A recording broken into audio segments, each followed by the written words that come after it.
Bienvenida o bienvenido a esta exploración. Hoy vamos a meternos de lleno en algo crucial para los que corremos, la economía de carrera. Vamos a ver cómo se mide normalmente y, bueno, si esos métodos son los más fiables, ¿verdad? Nos basamos en un artículo bastante interesante, Quantifying Running Economy in Amateur Runners, Evaluating VO2 and Energy Cost with Model-Based Normalization. Los autores son Jay Lee, Shuyi Chang y Zhao Wei Kong. Se publicó en el Journal of Sports Science and Medicine este año, 2025, en el volumen 24. Nuestra misión, digamos, comparar la forma clásica de medir, el consumo de oxígeno submáximo, el VO2 sub, con el coste energético EC. Y sobre todo, entender por qué ajustar por el peso corporal lo cambia. Bueno, lo cambia todo, especialmente en corredores como nosotros, aficionados. A ver, empecemos por lo básico. ¿Qué es exactamente la economía de carrera? RE, ¿no? Pues sí, la ES es básicamente cuánta energía gastas cuando corres a una velocidad constante, pero que no es tu máximo esfuerzo. Claro. Es un indicador súper importante. A veces, fíjate, predice mejor el rendimiento que el famoso VO2 max, sobre todo si comparamos corredores de un nivel parecido. Y lo normal es medirla con el VO2 sub, ¿verdad? En mililitros por kilo por minuto. Eso es. Pero ahí empiezan los peros. El VO2 sub no siempre capta bien cómo cambia nuestro cuerpo el combustible que usa. O sea, si quemamos más hidratos o más grasas, según la intensidad. Ajá. Quemar grasas, por ejemplo, necesita más oxígeno, pero libera más energía. Entonces, si un corredor cambia esa mezcla mientras corre, Espera, si cambia la mezcla. sí, su VO2 podría no reflejar bien cuánto está gastando realmente. Y tampoco considera las diferencias individuales en cómo metabolizamos las grasas, que las hay. Entendido. Pero si dices que quemar grasas da más energía, ¿no podría ser que un VO2 sub más bajo no signifique siempre ser más eficiente, sino simplemente estar quemando más hidratos en ese momento? Exactamente. Esa es una de las limitaciones clave. Por eso el estudio propone otra cosa, medir directamente el coste energético, el EC. Esto se mide en kilocalorías por kilo y por minuto. Vale, suena más directo, ¿no? Sí, calcula la energía pura gastada, sin que importe tanto qué se está quemando principalmente. Evita ese lío de los sustratos. Suena lógico. Pero, a ver, una pregunta práctica. ¿Es fácil medir ese coste energético para un entrenador o un corredor aficionado? El VO2 sub, con sus fallos, parece más accesible hoy en día, ¿no? Con los relojes y demás. Es una buena pregunta, la verdad. Medir el intercambio de gases para calcular el EVO con precisión requiere equipo específico, no te voy a engañar. Es más de laboratorio. Pero el estudio se centra en cuál es la métrica científicamente más sólida.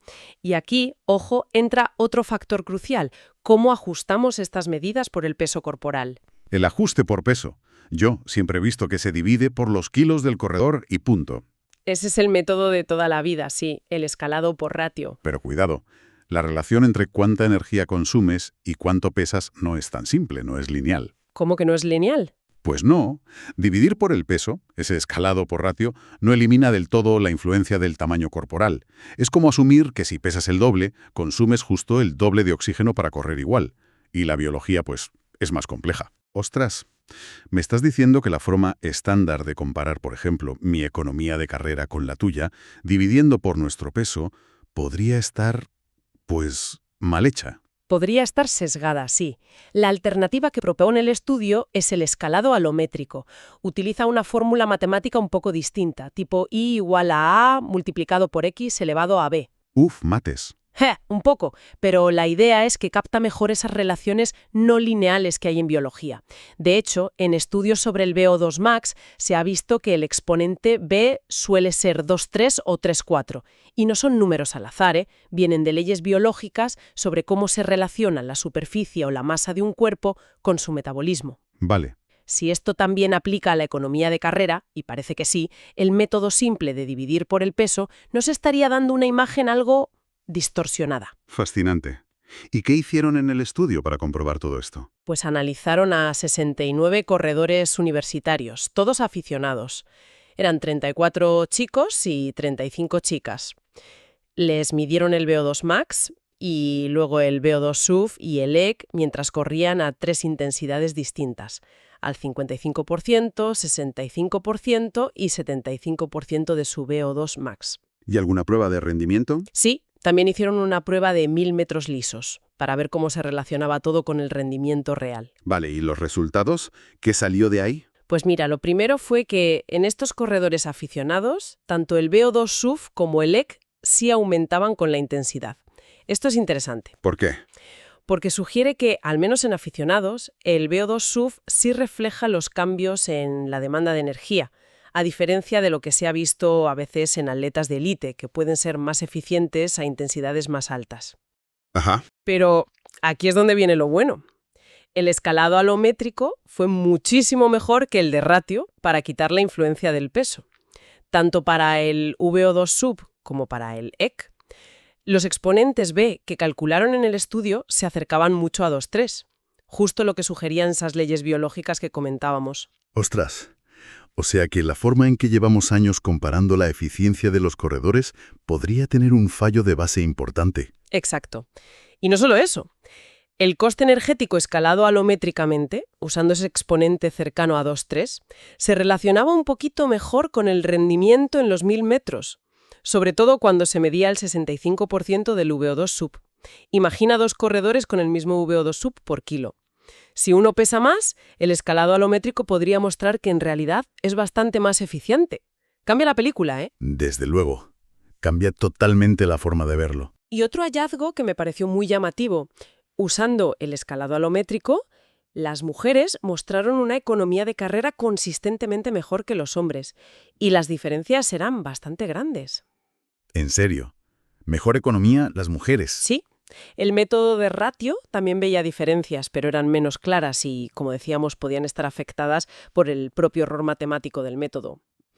Esto podría explicar mucha controversia histórica sobre si hay diferencias de género en la economía de carrera, ¿no? Quizá hemos estado subestimando la eficiencia de las corredoras por un simple artefacto matemático. Podría ser una pieza clave de ese puzzle, sí.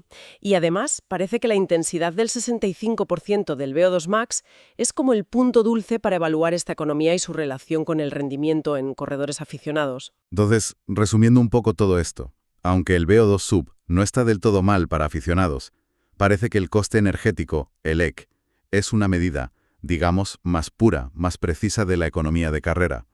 Eso es. Pero lo realmente crucial, lo que cambia las reglas del juego, es cómo ajustamos por el peso.